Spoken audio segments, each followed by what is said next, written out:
Magandang araw, Bali, may tanggap ulit tayong welding inverter na ang brand Hitachi. Hitachi Cookie 200 amperes.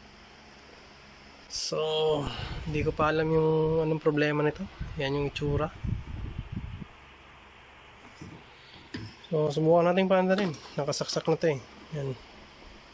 Yan. On natin. Yan. Tapos on natin yung welding. Ay, naka-on. So, no power pala to. Naka-on na pala. Yan. Tapos on natin. Yan. Umilaw din. So, no power. Buksan muna natin yung loob nito para makita natin yung problema. So, bali, ito yung loob ng welding, Dumi. Linisin lang natin yan.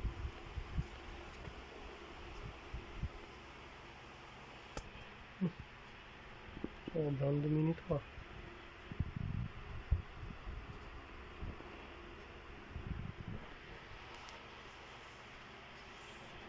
Oh.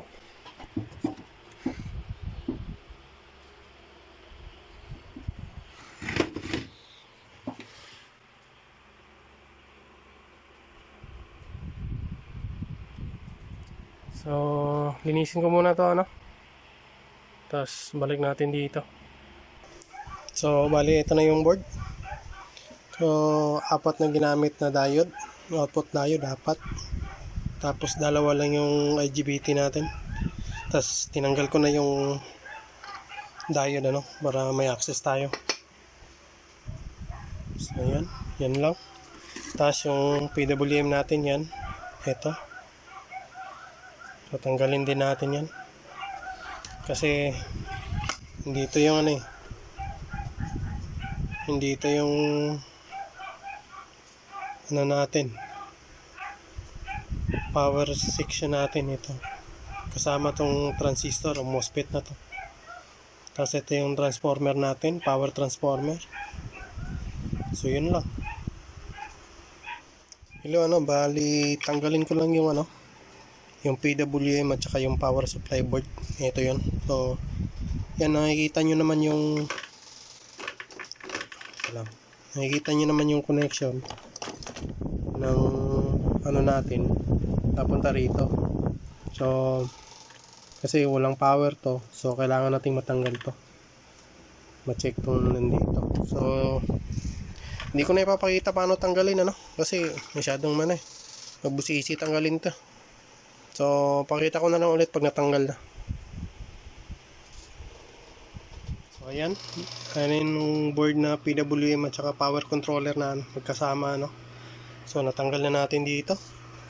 Dito yan nakalagay. So, tama nga yung hinala ko nito na matagal na itong nasira.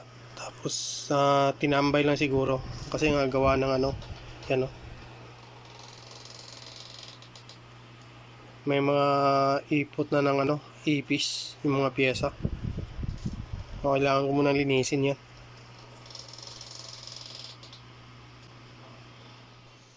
So, balik tayo dito, kailangan nating matrouble tong PWM at saka power supply board na magkasama, Dito na side, ito power supply to, tapos ito na yung sa kabila, PWM. So, kailangan nating munang troublein si power supply control board na, yung mga pyesa. So, pakita ko, zoom in ko lang. Although, na-check ko na to ng bali, ito yun. Ito, diode to, yung kulay itim. Yan. Yan, ito. Tsaka yung tatlo, mga diode to. So, pakita ko pa tester, paano. Nahirap kasi yun. Kung dalawang kamay. So, pag diode, tapos digital gamit natin na tester, dito muna tayo sa good. Dapat, pag tester mo ng kabila,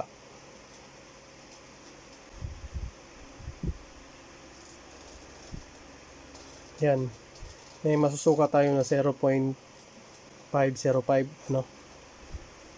Tapos pagka binaliktad natin, wala tayong masukat. So, ito yung indicator na good yung diode natin. So, yung dito, good din to. Yan, wala. Tapos babalik na rin natin ng pit tester.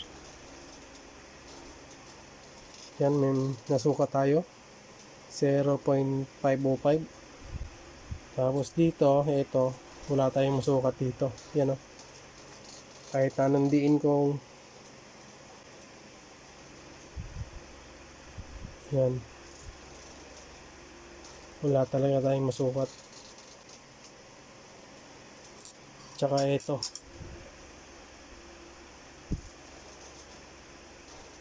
Yan, wala. Tapos balik rin natin. Yan, wala talaga. So, kailangan muna natin palitan to. Baka ito lang yung dahilan ba't nawala yung power.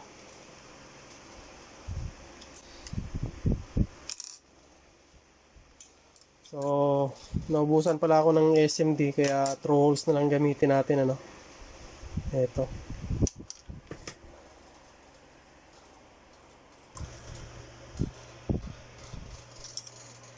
So, bali diagram pala nito, ano. Pakita ko yung diagram nito. So, meron din tayo nito. So, yan. Tapos dito.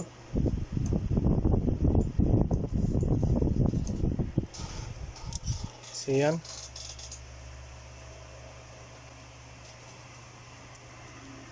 So, yan. So, yung PWM natin, bali ito yun. Yan, ano, nakaganyan yan. So, zoom in natin para makita natin yung, ano, dito.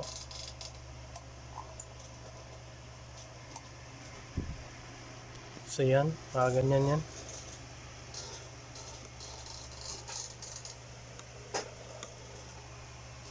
So, yung mga value niyan, kaya hindi tayo nahihirapan, ano. Kahit naggalawin ng ibang technician, pagdating sa atin, kompleto ng value yan. So, bali ito yung nagko-control sa power supply side natin. Dito banda. Hindi na pala dito, dito lang. Ito lang. So, balik tayo dito. Set up ko muna yung camera, no?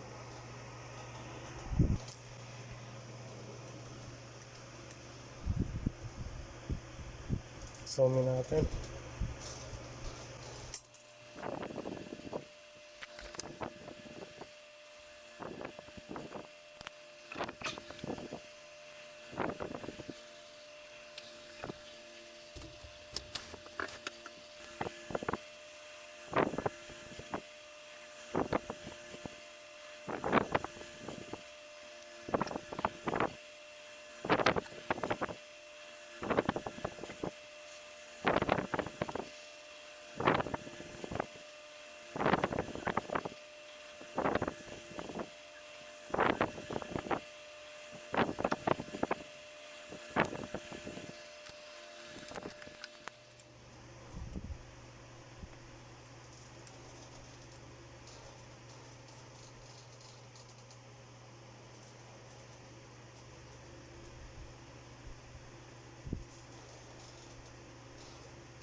So try nating testing to ano. Kung may makuha ba tayo ano, kung gagana ba yung power supply side niya.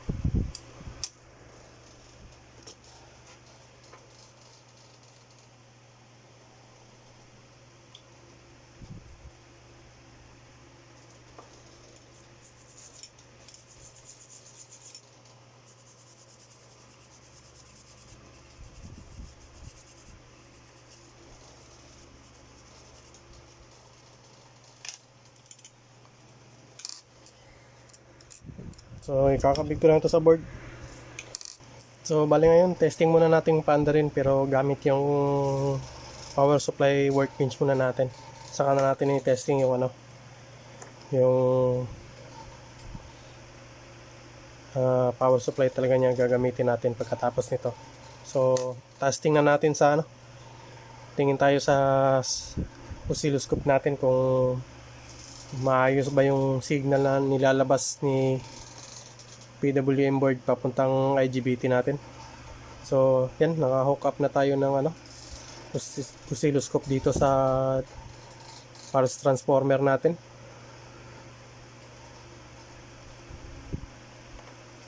So yan. So tapos yung ano natin, scope natin. So on ko na yung ano, unit. So ayan. So may reference voltage tayo na 32 volts 47 kHz. So ayan, bali okay na yan. So balik tayo dito. Yan. Pihitin muna natin kung gumagana ba to. 237 ampere. 42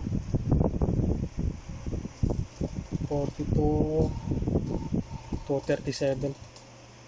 So bali okay na to ano.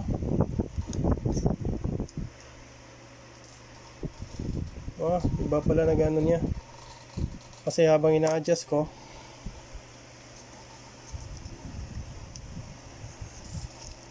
iba pala ano nito, kasi habang ina-adjust ko to, pakita natin yan. Ina-adjust ko to, yan, nawawala. Pagka pinihit mo, yan, lumalabas. So yun pala ano nito. So bali okay na yan. So ikabit na lang natin yung ano, power supply nito. Tapos testing natin paanda rin. So bali naikabit ko na yung ano, yung IGBT. So naikabit ko na rin yung bagong ano, bagong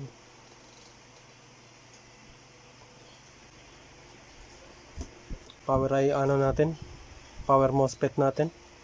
Tsaka nagpalit na rin tayo dito ng ano, mga pyesa na nasira. So hopefully gumana na to ano. So ang gagamitin natin supply yung 220 na. So tinesting na natin to sa ano, workbench na power supply. So naayos naman yung signal na papuntang IGBT. So ngayon ano na lang, yung 220 na supply na gagamitin natin. So kung gagana to, so lalagay pala ako dito ng ano, yan. Tapos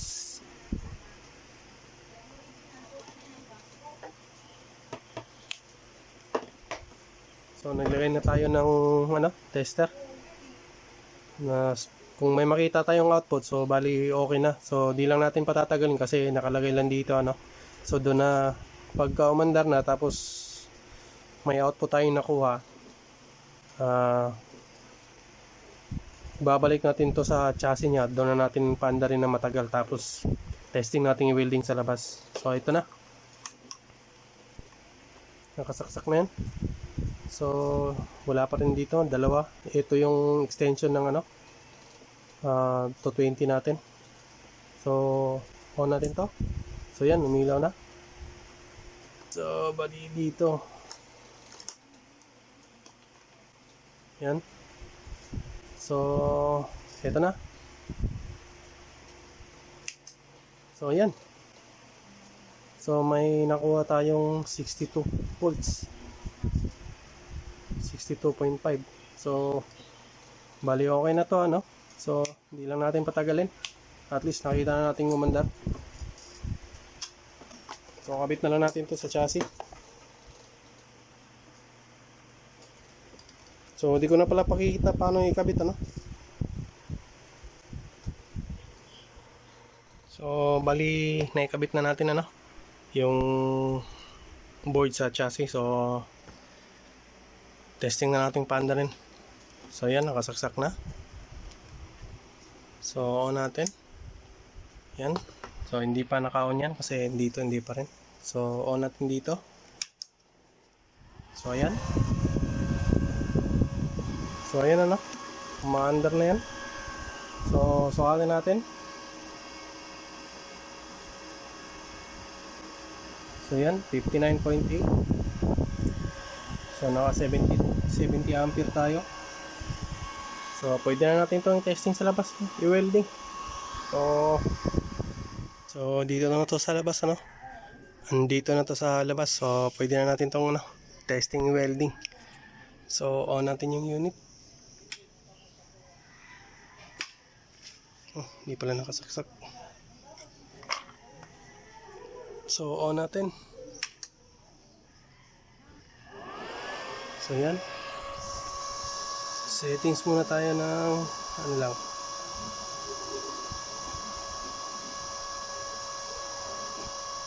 Yan, 100 lang muna.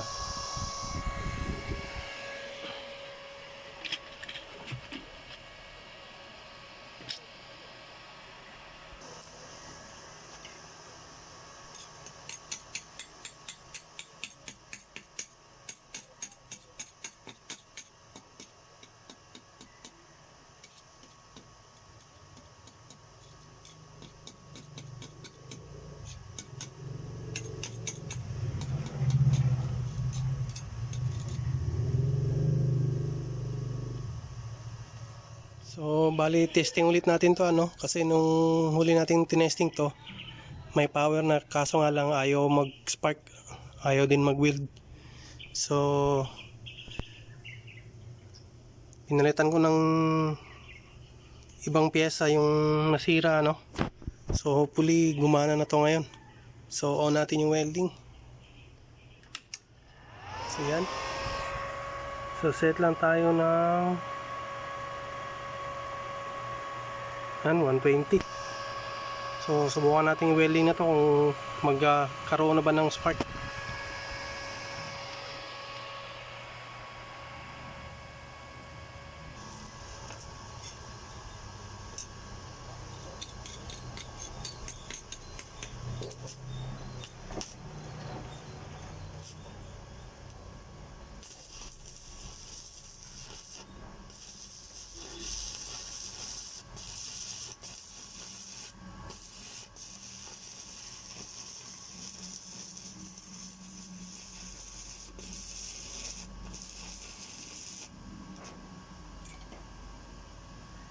So, nandito na ulit yung ano natin, ano, yung welding na kati-testing lang nating i-testing sa labas. So, hindi ko na pala pinakita yung ano, yung anong pinalitan ko dito. So, papakita ko dito kung ano pinalitan ko. So, yan, kung nakikita nyo yung parts na yan, ito. So, ito yung nasira, no? Na ayaw siya mag-spark. So, kung nagtataka kayo ba't nakaganyan yan tapos may wire, kasi wala tayong SMD na parts na ganito, ano. So, naubusan tayo kaya through holes ang ginamit natin, yung malaking pyesa. So, yan lang yung pinalitan natin para magka-spark yung welding, ano. So, nung tinesting na natin sa labas, so okay na siya. So, pwede na natin itong isirado. Tapos, bigay na natin kay customer. So, sasarado ko lang to. Tapos, videohan ko ulit tapos hanggang doon na lang ang video ano. So